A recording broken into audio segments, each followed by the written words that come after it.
What's up, Discord? It's Brendan. I want to share with you my new favorite indicator. I worked with Fractal to get this released yesterday, Fractal Trade 15. He custom designs all of the market maker indicators. Visit his page. You can find them on TradingView. I'll put the link in this video as well, okay? Lots of free indicators there as well, but all the market maker indicators, including volume ratio, is free for market maker members. So let's go ahead and look at this, guys. So trading is all about confluence. You hear me say this all the time. We're going to focus on the daily on the S&P. You can see my Wyckoff. You can see my Fibonacci. Remember, we shorted this up here at 4180, right up here at the 786 Fib. This is an excellent trade. I'm going to show you how volume ratio combined with the MFI and Fibonacci and Wyckoff landed you this excellent trade. Okay, let's go ahead and look at this. So what is volume ratio? Volume ratio is on the bottom here. MFI is on the top. Volume ratio is a formula which I publish in the indicator section. It takes advancing volume and declining volume, does a calculation based on trend, and then displays that aggregate volume wave, whether it's bullish or bearish. So it doesn't matter if the volume's very low, as you can see on my screen here, if my Welkin volume indicator, all these gray bars, below average volume, it's telling you, even though it's below average volume, it's buying volume, okay? That's what it's displaying here if this green wave up. So we're going to look at this because this is a very powerful tool. Volume is a leading indicator in the marketplace. Let's go over the settings. I want to show you again my MFI settings first because Bill Williams designed this. He also designed the alligator. He also designed fractal patterns. He's an innovator in the space. He says to use the MFI, which is a volume weighted RSI at 13, right? Fibonacci number, of course. And then he says the best signals come when you have your upper level, your overbought level set to 90 and your lower level set to 10. Well, depending on the asset that you are trading, you may or may not get any signals on that, right? So I have this on the daily on the S&P, and with Fractal, because he's awesome, he gives us a lot of variability to customize things. So we have these bar configurations for overbought, oversold. So I made it 80, 90, and 2010. Okay, so that's the range that I'm using, and I like it.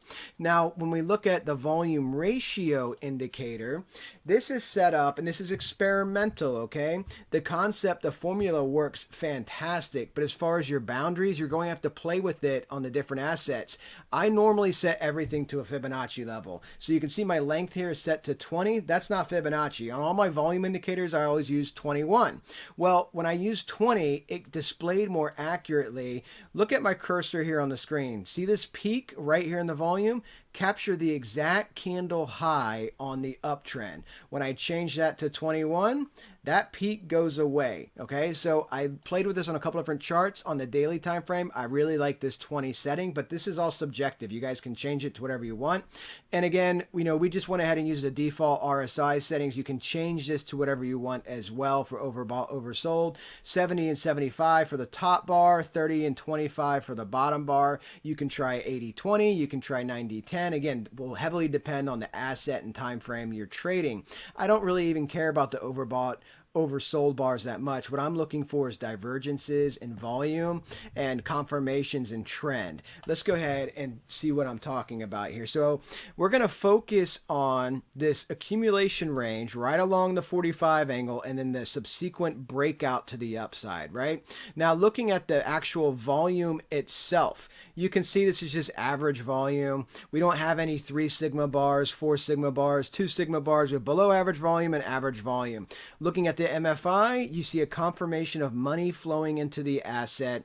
Looking at the volume ratio, the aggregate buying, it's aggregate buying for this volume wave, as you can see, working its way up. Now, what's interesting is the signals that you get. So the MFI peaked out right here, and since then it's been divergence on the MFI, right? And that candle, let me go ahead and mark this with a trend line so you can see this. I'll use a bright color. This candle on the MFI peaking out was right here. Okay, so the price dipped and then went up. So this whole push up was divergence. Now, what's the problem with that? Well, it's giving you a signal that, hey, a top could be coming in. But as I've always said, when you have divergences, doesn't mean you can't keep going up or can't keep going down, right?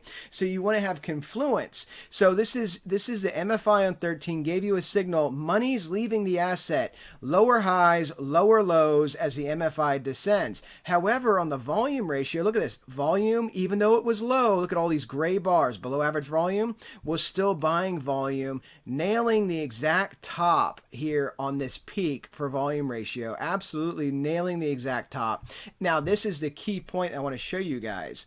When you have confluence of these two indicators showing divergence or showing trend confirmation, very powerful, okay? So volume ratio drops off, lower highs, lower lows, just like the MFI, which started well before the volume ratio. And then look at price. Price gave you a confirmation by printing a double top, struggling up here, and then cratering, right? This is that profitable trade, the short above 4180 on the S&P. So it's all about trading with confluence. Further confluence is how we had Fibonacci laid out. That was our 786, 4171. Further confluence would be your Wyckoff trading range. You guys have seen me throw on the VPVR on this chart as well, showing you strong volume resistance here. So it's all about building confluence for your trade. And as you can see, as price declined, below average volume. So these volume weighted indicators and the volume indicator itself here at the bottom all give you confluence. You have below average volume, money leaving the asset, confirmed downtrend with volume, the aggregate volume pulling more towards the selling side, and price declining with a bearish shape at a key Fibonacci level. You just add all these up. This is how you want to develop high probability trades. Now, a couple of things I noticed when I was playing with the settings on this. If you make the MFI, you can see the difference here. Look, I mean, just look from the pink trend line to the right. So the MFI peaked out earlier, possibly because it is a volume weighted RSI, but it's also moving on that 13 period review point, right?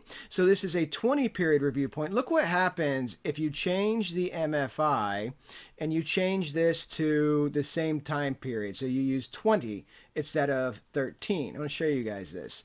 Let's go ahead and use 20 here. And this will mirror very closely, even though it's taking in a price calculation, it will mirror much more closely. Now it has a peak right here where you had the volume peak, okay?